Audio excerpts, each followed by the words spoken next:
Here we are for this very special encounter at the Bon Open between Jeffrey Blancano against Damir the Demon Jumur. He's very much demonized thus far, showing a bit of frustration after losing the first set. Anyway, the Frenchman to serve, 15-30. Bit of pressure on that Frenchman's shoulders, like a couple of baguettes weighing over him. Needs to take some time. No hurry, he says, at 15-30. He's up a set, 2-all here. What are you gonna do? You're gonna go there down the middle, and that is a shank. One that even Stefanos Tsitsipas would be proud of.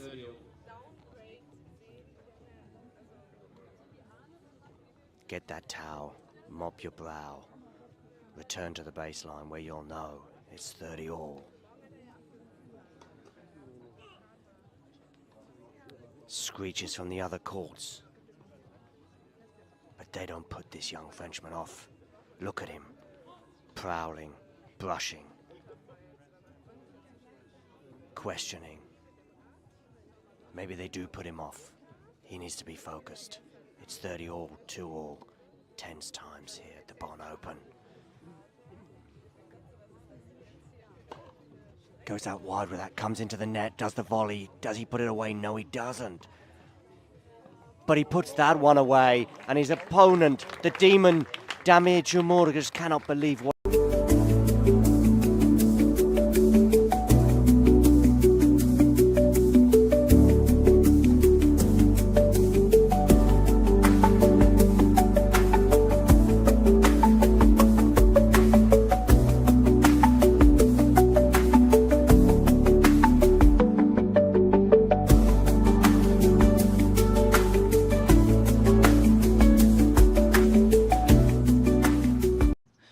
My name is Clara Towson, and I'm a friend of the show. Boom. I am Francisca George, and I'm a friend of the show. Perfect. Hi, my name is Susan Leemans, and I'm a friend of the show. Boom. Yeah. My name is Zainab Sammaz, and I'm a friend of the show. Boom. Hey guys, my name is Sasha Vickery, and I'm a friend of the show. Boom. Hi, my name is Lloyd Harris, and I'm a friend of the show. Perfect. Hi, my name is Jan Faria, and I'm a friend of the show. Boom. Yes. Take one. Well done. Hi, my name is Jasmine Paulini, and I'm a friend of the show. Wow, Jasmine, you got it in one time. Ready? Play.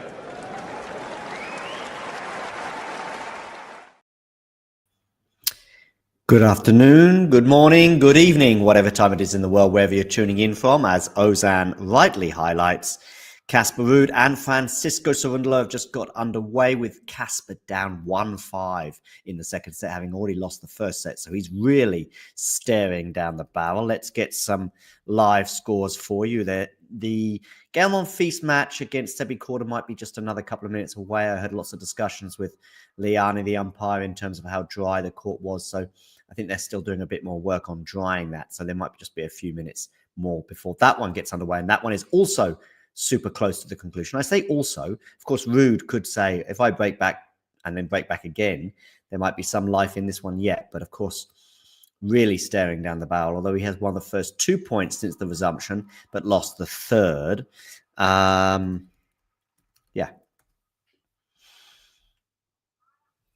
So there's a quick scoreline update for you. We're talking about both matches, to be honest with you, that are live right now. I'm just getting a question there in the live chat. There's plenty of people tuning in on Twitter right now, or X as we often call it. Will you do Korda match as well? Yes. Korda, is he going to choke? How bad is the injury? I'm suspecting neither that bad nor the choke. And I think that little break came as a welcome break for Sebi in terms of that injury. Casper Ruud has made quick work of that first game since resumption. I can hear some noises in the background. I didn't know he was sponsored by Samsonite. Well, I don't know how tight his Oh wow! Suitcase. Oh wow! Oh wow! I'm trying to get suitcase sort of metaphors and tennis matches, but it was very. I need to go back to the drawing board. Put it that way. Yeah. I'm also trying hard actually now to come up with a pun because someone asked me if having played a Borna Gojo today is going to help Stan Wawrinka in the second round when he's playing Borna Choric, and I'm looking for something that's like with Borna. So like he was born I don't know. You know, I'll come up with something. Born again Christian. That's all I can think of. No, it's like I don't know, born something, you know, like born a man or something like that. Like sure. Did you see the chat between Leani and Monfils? Oh dear, no. Just so funny. I haven't watched anything yet. He kept saying it was just because they're just in the last 10 minutes talking. Yeah, I about know Gael doesn't want to play. Like that's the one thing. Yeah. And your fitness is your health is our number one concern. Of course it is. Of course it is. But it did seem like a car salesman selling a car with dodgy brakes. And Gael Monfils wasn't being talked into. I wonder if he was a bit younger, you know, more impressionable player, if he might have been, but Gael's like, nah. I mean, Gael, basically also Leani said, look, we'll see how it is during the warm-up. And I sort of see both sides to that coin, as in like, yeah, I get it, but you don't want to slip over during the warm-up either. I know and you're not going to go at it 100%.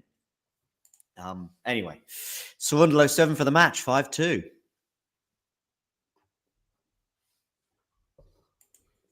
I was very optimistic about Fran's chances. Haven't seen a ball, so no, me neither. I've seen one now. Yeah, I mean, I've seen one now too, but kind of late when he's already serving for the match for me. But of course, thought about Artis Feast benefiting from this. I also thought about Mahatch. I guess, did Mahatch withdraw like minutes before taking the court? No. So when was that scheduled for? Midnight, like 8 hours before, yeah. So it might even have been a match that got postponed. Might have been. Zverev Feast has been postponed till tomorrow. Yeah, maybe.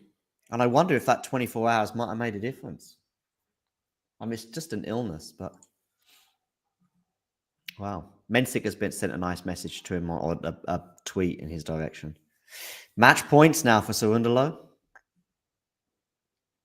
Do hit that like button, and if you're new to the channel, hit subscribe. If you're watching on X, by the way, please give us a retweet, as well as, of course, let us know your thoughts on these matches as they unfold. But yeah, I mean, it obviously helps Fuse. I mean, this is a big part of why we were so down on his chances, and now getting a day off is fantastic for him. Like that just completely changes the dynamics there.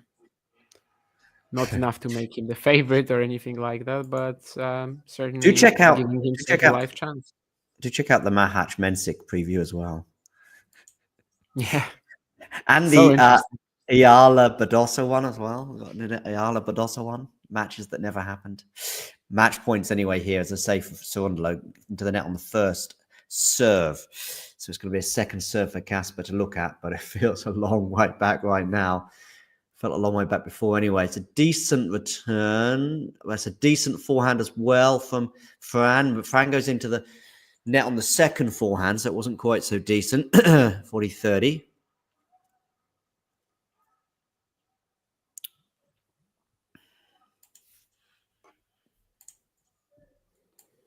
And who's playing Dimitrov in the next one? It's the winner of this one, isn't it? Ruud Cerundolo is playing Dimitrov, I think.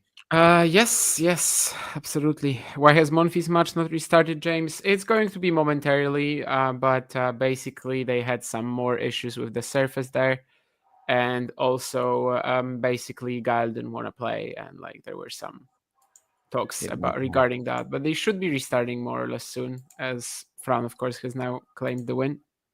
So Cerundolo's got it done, forcing the error on the forehand side as Casper tried in vain to defend that. Casper was smiling there. Now, I know he will be smiling because it was kind of funny coming back a double breakdown and pretty much staring down the barrel from the minute they returned. And 2 minutes later, he's out. But you do know that they'll be clipping this and there'll be tweets putting out there. Casper Ruud smiling as he knows clay court season is just around the corner. I'm not sure if I'm going to see a tweet like that. I saw a lot of them this time last year. And so I remember this time last year, he was seen smiling somewhere, and it was like Casper. No, I think Shriri was one of the people who tweeted that. Okay, yeah, that sounds like actually Harry tweet. Actually, yeah, you get that. Anyway, Fran is through to play Dimitrov. I think are we still waiting as well for Korda and Monfils to restart? Because if we are, I have some questions for you. I think we are. I'm actually trying to find the stream for that. Blanking. So it's good after 10 p.m. local time. Yeah, I'm guessing, Matthew, that's probably why they've just basically thought, well, we'll finish these two matches and then chance it with Djokovic and Musetti is yet to be postponed, but I know that Fils against. What about Sabalenka Zheng? I actually put a tweet out saying which ones have been postponed and which ones weren't, but it was actually a copy paste from the chat at Miami Open that I'm in. So I'm just going to see which ones have been. I'm getting a tweet in my direction. Zverev caught in heated exchange with ref that sparked more controversy than a courtside cocktail party. That's what I've got sent in my direction. Anyway, okay, so the revised order of play, Zverev versus Fils, and the doubles match with Arevalo, Pavic, and Gonzalez Molteni has been postponed to tomorrow. So it's just one singles match so far. At the moment, the rest are still in play. In other words, Sabalenka, Zheng, and Linette Paolini as well are still slated for today, along with Fritz and Walton as well. But that might be a bit optimistic to see all of those get done. Do interrupt me if there's like one single point for Monfils Korda. And I don't know. I mean, I can't. I don't have a stream. No, I at the moment don't. But I'm guessing it hasn't restarted because neither Google has updated no, it hasn't, nor my TV. So therefore, Fran Cerundolo against Grigor Dimitrov is going to be a quarterfinal in Miami. That's because Dimitrov edged Nakashima today 6-4, 7-5.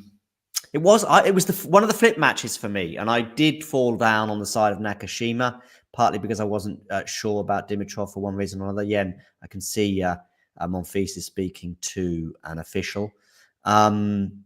Anyway, so Dimitrov against Cerundolo. Have they played before? They must have done. Okay, here we go. The head-to-head is 1-0. So they haven't played that often in the favor of Grigor. And that one match came in 2023 at Queen's, a straight sets win for Dimitrov. Not much we can read into one match and on a different surface 2 years ago, therefore. Dimitrov, though, is scratching for form this year until now. I mean, mostly even for health, not form. He made the Brisbane final in the very first event he played, and after that he retired in 3 of the next four matches he played. Okay, so perhaps... So it's not like he was ever really given the chance to play well. I mean, yeah. At this point, obviously, every single player in the Miami draw has a chance outside of Adam Walton. And Cerundolo yet to drop a set? Yeah, so suddenly some very consistent form. He's always had an amazing record in Miami. I don't really know if there's a massive reason behind it. I mean, typically on courts like Miami, he's not doing that well. But somehow, 2022, of course, the semis, then 23 the quarters, and now the quarters again. In fact, he has just defeated the player that beat him in the 2022 semis. And the other 2 losses, they were only to his nemesis. So... his nemesis being? Khachanov. Right. Okay. What's his head-to-head there with it then? 0-7. Oh, wow. That's a pretty horrible... What is about Khachanov that bothers him so much? tough to say. Probably just like the combination of just being super consistent, but having decent weight of shot. And if you're Franz Cerundolo, it's pretty hard to beat someone like that, I guess. Like Casper is gonna have that one weak shot in his arsenal, right? The backhand, and you can attack him. You can get some short balls. I guess Khachanov being so physical, but at the same time also so solid is pretty tough. But 0-7 is still pretty excessive, that's for sure. We can actually just hear what Cerundolo's got to say about the win about Casper Ruud. Confident, and I think that they did a really good service game, and super happy to get back-to-back quarterfinals at Monfils in US on hard. So really good achievement. Yeah, right. Back-to-back 1,000 quarterfinals for him after his run in Indian Wells, and of course that was ended by Carlos Alcaraz. Well, one thing's for sure, he's not going to be ending his run here. Is Grigor Dimitrov going to end his run? Because I don't think he is. Is what? I don't think Dimitrov will be ending his run. Mm-hmm. I mean, it's Franz Cerundolo. He can go off at any point. There's no telling of what happens. Yeah, the fact that he's winning 2 matches every single event this season since Auckland, of course, when he lost in the opening round. Sure, it's new. I mean, I don't know if this is something that is going to be repeatable or not with his playstyle, but I've over the past few weeks, I've definitely had some big takes on Franz Cerundolo on the channel. Of course, with the top 10 and ATP 1000 champion somewhere in his future. Who knows? Yeah. I think this week, maybe for the first time, I can see that conversation. Yeah, I still think it's gonna be like a clay event somewhere, but Miami, he's always been so good here, so I guess the Sunshine Double works too. Like it's definitely going to be an ATP 1000 in the first 5, right? The latter 4, not really his thing, but one of the first 5, he will always have like a theoretical chance, let's say. They've never played on a hard court, Matthew. They've only played once on grass. Let me just check I've got the rights. I'm just thinking now, have I got the rights? Yes, I have got the rights for Cerundolo. There's no head-to-head on hard courts. He lost to him on grass once, but that's... he has a title on grass courts, Cerundolo, but still, you'd favor Grigor there. And of course, Grigor was very, very good in that entire 2023 season. He was indeed. Are you going to predict a Cerundolo victory like me? I think so. I mean, he might be a slight favorite there, but didn't see a ball from Dimitrov's win either, so... Cool. I have more questions to come your way, but do let us know in the live chat, anyone who's there, just fire some questions as we do wait for Monfils and... hang on. Factor here. We want to make sure that they're not injured. So we appreciate your patience. Please don't boo. It's the safety of our players, and we're trying to get the court to dry as soon as possible. We would really appreciate your understanding and your patience. Thank you. Who is that speaking? It's just the sort of court guy. Might be one of the I've heard his voice a lot. I think he may even be a commentator from time to time, but he certainly does a lot of on-court interviews. I knew as soon as he said, please don't boo, that there's still... But some people probably hadn't thought about booing, but they probably heard him say, please don't boo. He's basically the announcer, let's say. I think he does on-court interviews as well. But he said, please. It is silly to boo, of course, but and I'm not condoning it. But as soon as he said that, I thought, don't say that. I'm sure it'll be getting underway any moment, and obviously they would love to start night now, but they do need to just make sure it's 100% right. And yeah, that's what it is. Okay, so get some questions in the live chat. It could be any random questions, and if Nerland's anywhere near, I'm sure it'll be pretty random. But I do have a bit more of a narrow focus now, although I know I'm going to get a sigh of disappointment as I ask questions to Damien about Iga Swiatek, Alex Iala. There's nothing to talk about, to be honest. I mean, Iga is not struggling with players like this typically. So I don't think she will this time either. Like as well, also the return of serve, right? Świątek breaking like 50% of the time typically. Yeah. That's a major issue that Eala will have to deal with somehow. And yeah, just if we're thinking about the opponents that typically bother Iga, it's not quite Eala. Has the ball been perfect though this week? Nope. So maybe there's some potential there. But well, there's a pretty clear difference, like stylistically, between a player like Keys or Ostapenko and Świątek. Keys, Ostapenko, they just smug the ball. They basically hit it as super flat, super powerful. Iga has that plus the spin, plus the quality. Yeah, it doesn't sound good for Hala, but who knows? I mean, it's definitely been a magical run. All the questions that are right now in the live chat, I will address them, but I'll do it shortly in a few moments as I just sort of comment on what Damien has just said. Yeah, I mean, it's funny because tennis being tennis, we've got Eala beating Ostapenko in the round of 64, and we know the Ostapenko head-to-head with Iga being 5-0, and yet, yeah, it's funny because, of course, it makes perfect sense to people who watch lots of tennis, but Eala, as you say, is just perfect. Even if Eala was, 10% better and 10% more experienced and whatever, it would still be. You'd imagine that come the end of their careers, they may have played each other half a dozen or a dozen times, and you'd imagine that Iga will have a fairly healthy advantage because that is the kind of opponent that she enjoys playing. I did see the first set against Svitolina. Well, I saw it. I sort of saw it through squinted eyes as I was struggling to stay awake. Every time I thought Iga had a sufficient advantage, she would blow it. Is that fair? In terms of, I just thought, okay, now she's broken again. Surely Svitolina's not going to break back, but it did keep happening. So I guess you might look at the flip side and talk about Iga's serve being vulnerable. It's always vulnerable.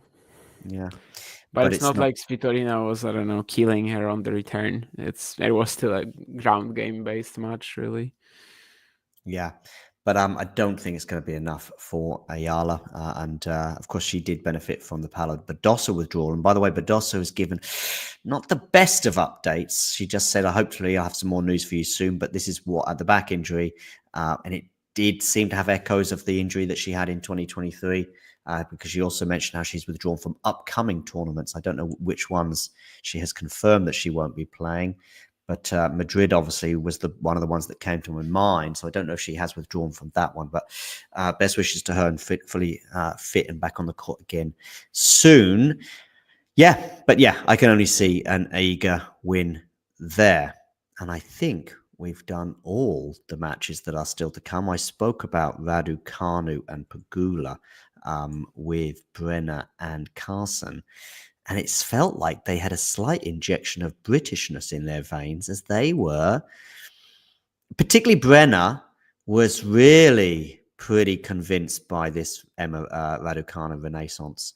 Carson did say there was a couple of asterisks behind her two most recent wins. Kessler obviously withdrew or retired, through injury, and then Anisimova, a combination of just sort of blowing herself off the court as only she can, but also blisters and the fact that she was playing late the night before against Andreeva combined to, let's say, her not firing on all cylinders, but Emma was there to take advantage. But yeah, I think they convinced me as well that Emma can beat Jessica Pegula. I mean, by this point, we're only 3 matches away. I mean, every single individual match is every single individual match, but is she the favorite? Nah, she's not. No, I'm sure the bookmakers don't have her as favorite. Didn't check, but obviously they don't, yeah. I mean, Pegula is, just as solid as ever, really, and that's 90% of the 90% of the time is a hyperbole, but most of the time that's enough. And yeah. And cool. I do think the asterisks are real. Yes, she really hasn't done all that much to get to that quarterfinal, but it is what it is. You gotta take these opportunities. You could argue that at the U.S. Open, she also didn't do all that much to get the title, which partially it's true, but I probably didn't realize it at the time, that U.S. Open element. That I mean, I don't care who she played. I was just looking at how she played, so I still think it was a very legit run. But yeah, I really don't care who she played. Yeah, just watching some hot shots from the 90s. This is 10 years before you were born. There's a great volley there from Sampas at the net. These are obviously Miami as well from years gone by. 96, Agassi against Joyce. Now, Joyce, who the is hell Joyce? is Joyce? Mike Joyce? Is that? Don't know. Someone, Joyce. But Agassi's got to win this point, surely. They wouldn't be putting it on a highlight reel if Agassi doesn't win it. Yeah, it's Tween a winner. Yeah. And it is an amazing shot. That's a hell of a baggy shirt he's wearing there. And I think it is a shirt. I know why I said Mike Joyce now, because I was like, I mean, Ryan Joyce, I knew that was a darts player, but Mike Joyce apparently was a drummer for the Smiths. Okay, I didn't even know that. And I was like, Joyce. I mean, I can recall someone being called Mike Joyce, but yeah, apparently that's not a tennis player. So while we're watching these highlights, well, we're actually waiting. Oh, that's also Mike Joyce, actually. Okay, so never mind. Maybe I was thinking of that Mike Joyce. There's a Warren Joyce, Mike as well. Soccer coach who was on the coaching staff of Ferguson's, I think. Anyway, while we're watching some of these highlights from yesteryear on our TV right now, because we're still waiting for the court to be bone dry, if you like, for the resumption of Sebi Korda against Gael Monfils, with Sebi Korda up a break in the deciding set, albeit nursing a slight injury, and that has been highlighted in the live chat. And I'm going to come to the live chat now because I want your questions to come thick and fast. So who's nursing the injury? Korda.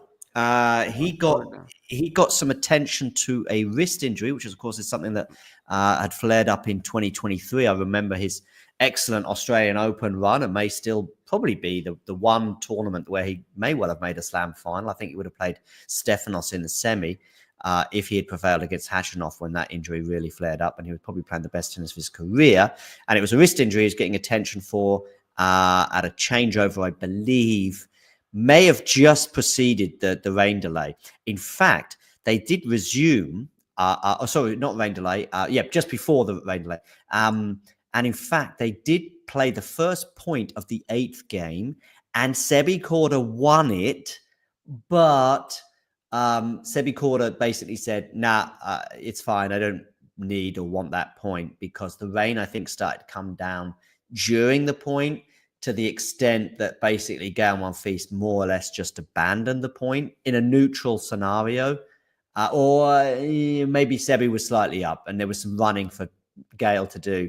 But basically, Sebi just said it's fine. And then afterwards, when there was an exchange, Sebi said, I'm pretty happy about this little break, if you like, as well, obviously, because of the attention he got to his wrist. So that is, I guess, answering the how bad is the injury. Why, Damien, is Daniel asking this question about Sebi Korda and choking? Probably he has some money on it. Oh, right. Okay, no, because I'm just thinking about Sebi's history. I mean, double breakup against Rafa. Yeah, sure, but like many players have that. Everybody's a choker sometimes. Everybody's the recipient of a choke sometimes. Is Korda particularly? Yeah, sort of. I mean, of course, he's had a lot of like instances when we are hyped up for his run. You know, he's in such good form, and then he loses in the opening round of a slam. Now, are some of these chokes? Maybe. But, you know, he's 2 games away. It's a winning position. 2 holds away. It's a winning position, but it's not a done deal yet. And they are warming up. So they are warming up indeed. Yes, indeed. Good news. I think Matthew, for now, it is still kind of wild. But call me again when he wins Roland Garros, and then it will stop being wild. It's not even because like some people are freaking out and just talking stupid things about Yannick being just like unable to win a slam on clay or something like that. Yeah, was he unable to win a slam on clay last year? He was like a set away from winning a slam on clay last year. Monte Carlo must be a factor as well. That injury he got there in terms of his clay season last year. Oh yeah, I mean, I'm not even sure the Monte Carlo thing was the same thing that got him out of Madrid eventually. Oh, it could be 2 different injuries. Yeah, I think it's 2 different things. The Monte Carlo one was just like, you know, basically that event, and that's it. But yeah, I mean, I don't think that's even that major of an issue, but it's still like the big obstacle where if he gets that, you're gonna start thinking about it realistically. Yeah, there is that chance.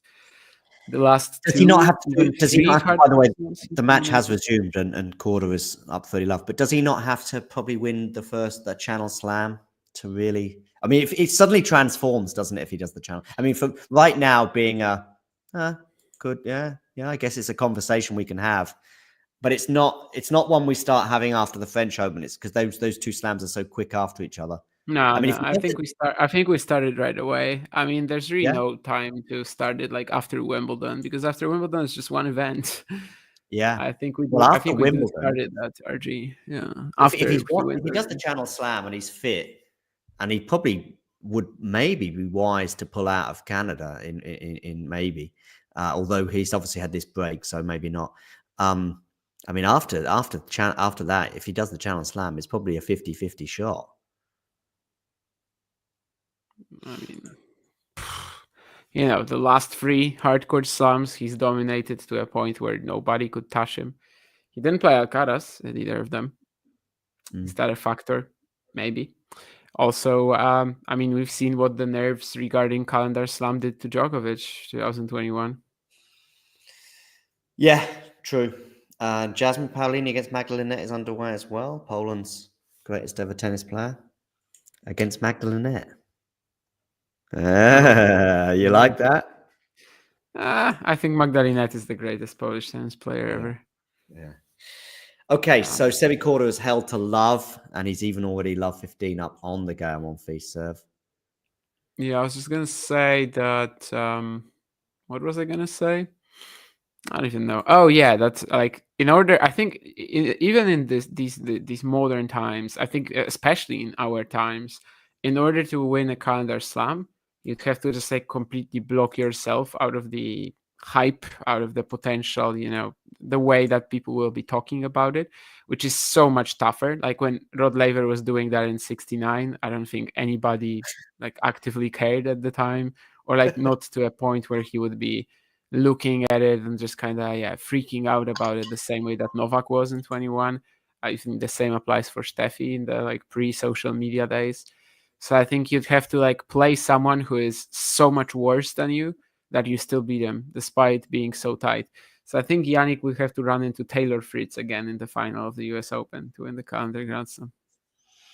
Yeah. Yeah. Is it raining again? I don't know. My stream actually hasn't popped up. Anyway, Matthew, I mean, sure, but again, it's different. Novak 21 US Open. Just remember that. Novak is also immune, right? And yet he's not to that.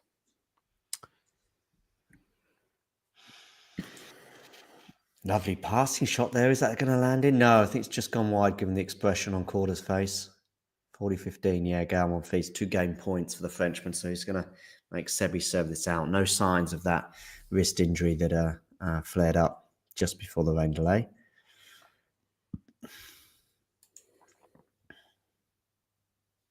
Good serve to the body there, but well defended. And that's a lovely backhand there from Sebi Korda, forcing the error arguably from Gael Monfils on the stretch. I think Gael was probably quite keen for the delay as well, because I think I said in the preview, I said if Gael's already played a bunch of 3-setters this week, that I thought if it does go long and Sebi doesn't get injured, then just general health would benefit him and fitness. Was it long though, like in terms of the match? Don't know, not that long, because we're only 2 hours and 8 minutes on the clock I'm looking at right now. Yeah. Slicing the hell out of this ball right now, Beach Platt. Ooh, yeah, it was the right idea from Sebi, but the execution wasn't quite there with the attempt on the backhand cross-court pass, and he is going to have to serve it out. Be good if the on-court interviewer says to Sebi afterwards, this is a great period for Czech tennis right now. Isn't his father Czech, and maybe he's born in Czech? I don't know. Korda, I think he was born in the States. Could have been. But obviously, yes, his father played for the Czech Republic. Yeah, you're right. He's born in Florida. Classic yeah. sort of. Bradenton or something like that, right? No. Yeah, exactly. Yeah. Yeah.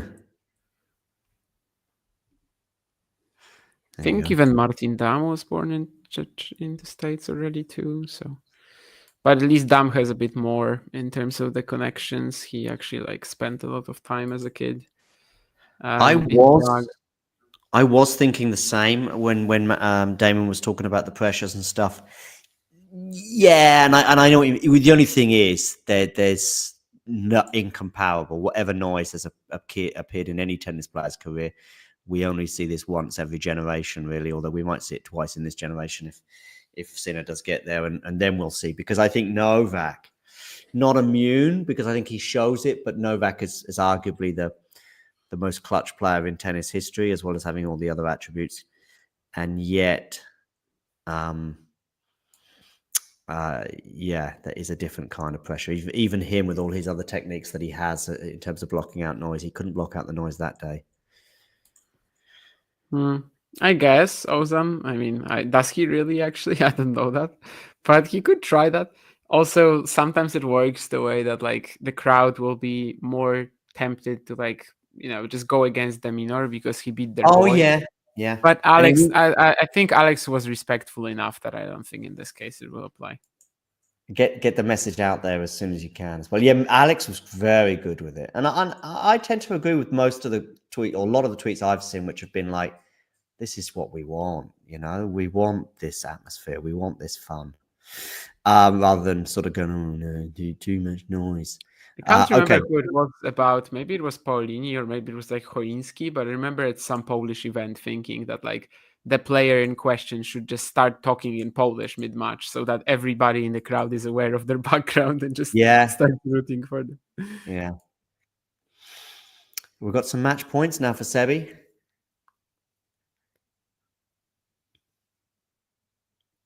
Backhand return for Monfils there. I just watched a replay of the match between Fils and or elements of it, Fils and Tiafoe, and including the 2 match points that went awry for Fils in the second set.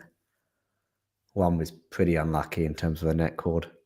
So anyway, 3 match points here for Sebi Korda. Where are you going with this one? You're going to go out wide and you're going to go too wide. So it's going to be a second serve for Gael to look at. Okay, I'll say that WhatsApp in a second from the ATP Miami Open.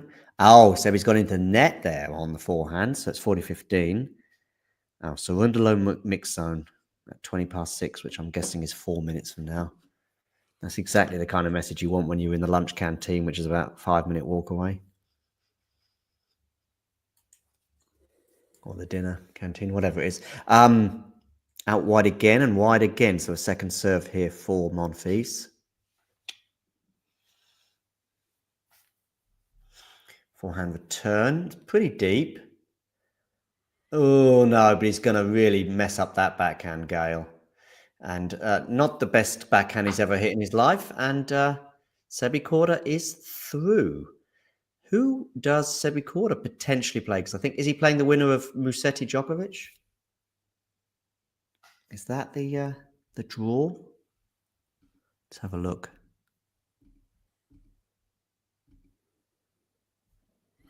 Yeah, I don't know. I guess. Me open draw. That's an interesting question, Matthew, for sure.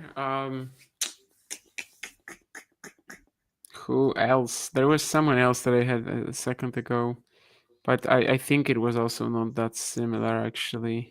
Obviously, Björn and Leo Borg. No, not really. I was correct about Musetti Djokovic playing the winner of Korda Monfils. The dams whom I just mentioned, they don't count yet, but maybe at some point Martin can become, as good a doubles player. How about Tony Moe and Michael Moe? No, I think Mike has a better career. Slightly, though. It was also different times. I mean, Tony Moe got to like 105, I think, but also, back in the day, Challenger Tour wasn't quite developed. Different countries they represented too. But maybe that's a solid idea. Tony and Michael Moe. Yes, indeed, Ozan. In fact, I think I've just seen one of the Korda sisters in the crowd. I mean, not too Yeah, I mean they're better golfers than he is a tennis player, at least for now. Okay. For now. But we all know that he's going to be preventing Sinner's Calendar Slam in New York in September. I think he need to get to number 1 to match his sisters. Oh, really? Oh, okay. At least one of them. Okay. Nelly. How was table tennis, says Jake. Get the questions in, because actually I do plan on ending this stream pretty soon. So do get your questions. Jake got It was relatively okay. I was in like some pretty amazing shape recently, and I was beating these very good players like time and time again, but it had to end somewhere, and I lost 2 matches pretty heavily today. But well, it is what it is. Ended up with a 2-2 record on the practice as a whole, so it's not horrible. But yeah, I did get like absolutely demolished in one match.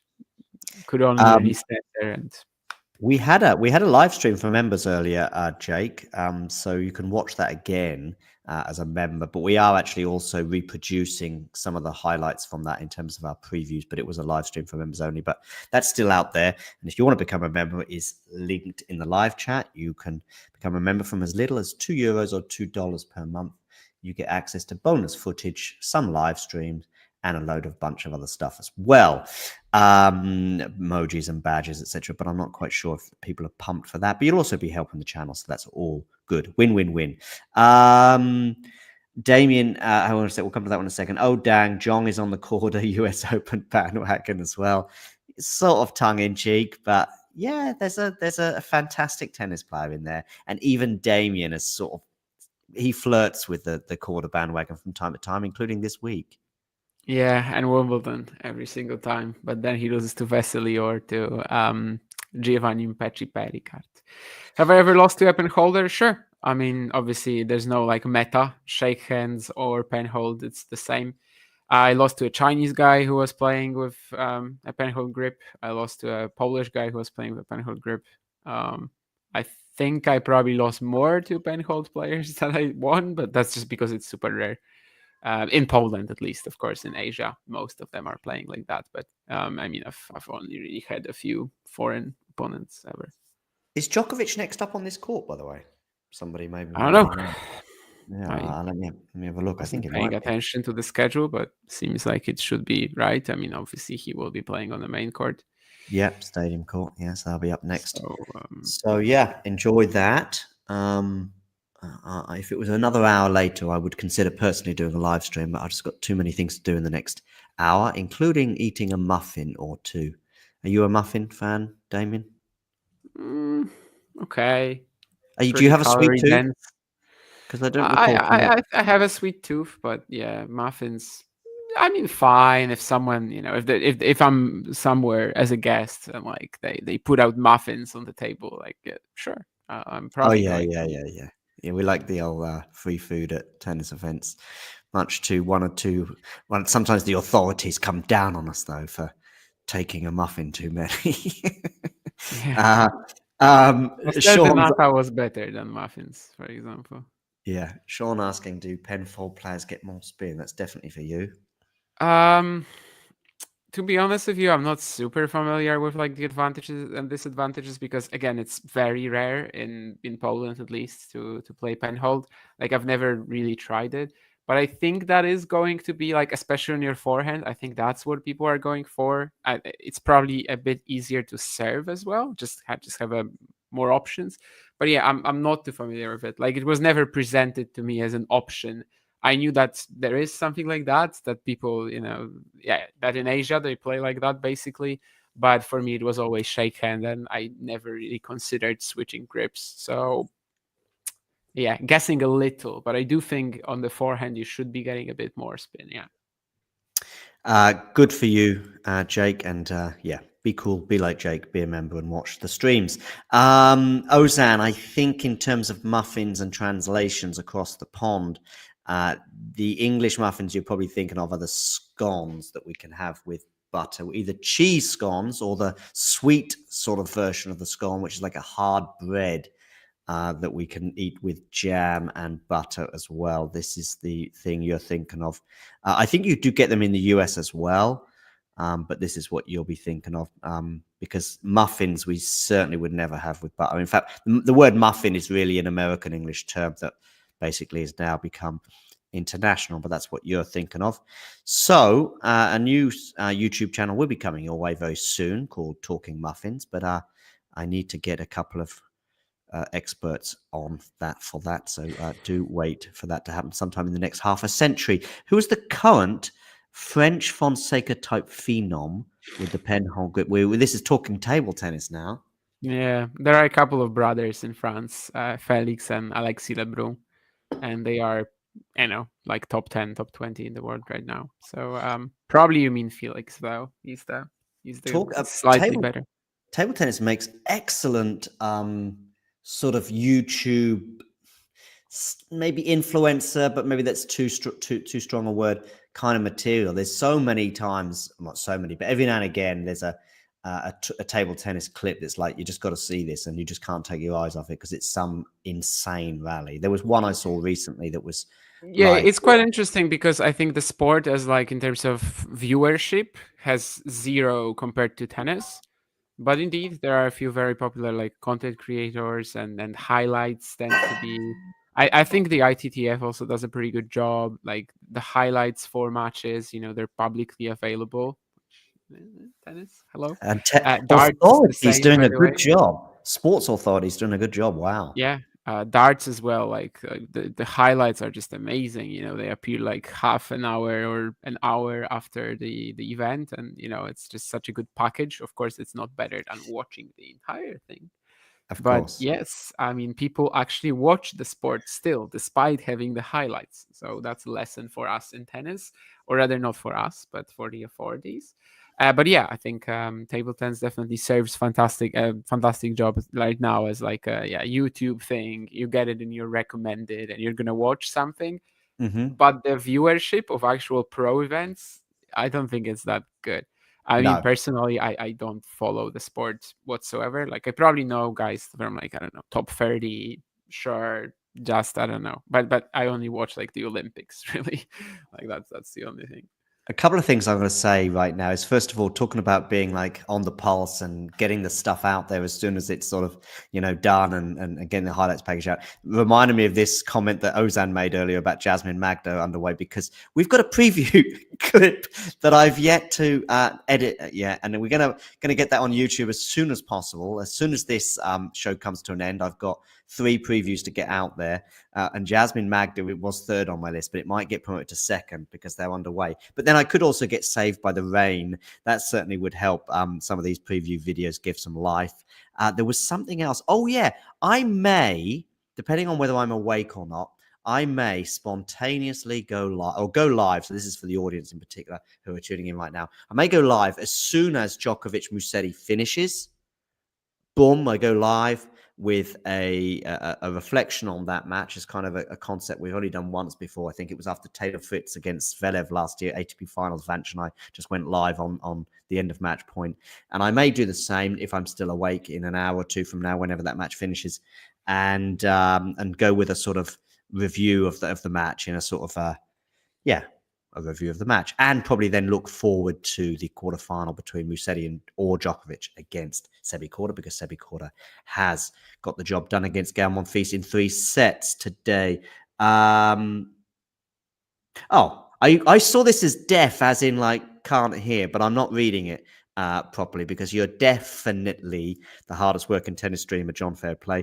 Yeah, I don't know if that's always YouTube and all the rest of it maybe doesn't necessarily always work that way, but I know what you mean. Thank you very much. I know it's a compliment. So Damien, if you're awake when that match finishes and you want to join me for a 5-minute reprise, I love it in a sort of a newspaper sort of style way, in that you kind of, as a newspaper, you sort of click send at the end of the match. in that sort of style. If you We'll know what I see. mean. Yeah, we At can this be point in time, spontaneous. I'm not sure yet if I'll be awake, but maybe. By the way, Matthew, I don't know if you're still here, but maybe Phil and Taylor Dent. Although I know Phil made the Australian Open final, but I think their career highs would be like what, top 20 and top 30. So I guess pretty Oh, okay, the similar. tennis question. Yeah. Yeah, maybe that. Ozan, you're not yet a TT member? I mean, you definitely should. A table By the way, tennis member, of course. it doesn't matter because everything's good. But he's always tuning in on X these days. Yeah. I think he always watches the next. So obviously, Yeah, perfectly pretty much. fine. If He used to whatever you be. choose. He used to switch. He used to tune in on YouTube, but he's moved over to X. But yeah, it doesn't matter. The only thing when he's on X, it means his comments, unless we show them on the screen, are not seen. Yeah, the other guys on YouTube don't see them. I did Yeah. realize that some time ago, and I try to like highlight them. Yeah, if they're something relevant, which they very often are. Yeah, I mean, for €2, Ozan, or $2 or something like that, I think it is. There's actually various schemes. I think there's another one for 5, and another one for 10, and another one for 20. There is some stuff. You'll get extra clips, extra what's the word? Yeah, extra clips. Sometimes we might do half a dozen live streams a year that are for members only, and we obviously do some extra stuff particularly when we're on the ground. There might be, if we've got 20, 30 interviews, stroke press conferences that get pumped out during that week, there may be 2, 3, 4 extra videos for members only. And that's still there. And that's still there for you to go back on. So as soon as you become a member, you can see videos from a year ago, 2 years ago, whatever, that are still there for members only. So that's cool. Anyway, going to bring this to an end as I see Novak Djokovic take the court in that match that he has a slim advantage over Musetti in. And on that bombshell, I'm going to end this stream. If you enjoyed this video, make sure you hit that like button. Don't forget to subscribe and click that notification bell so you don't miss out on all things tennis.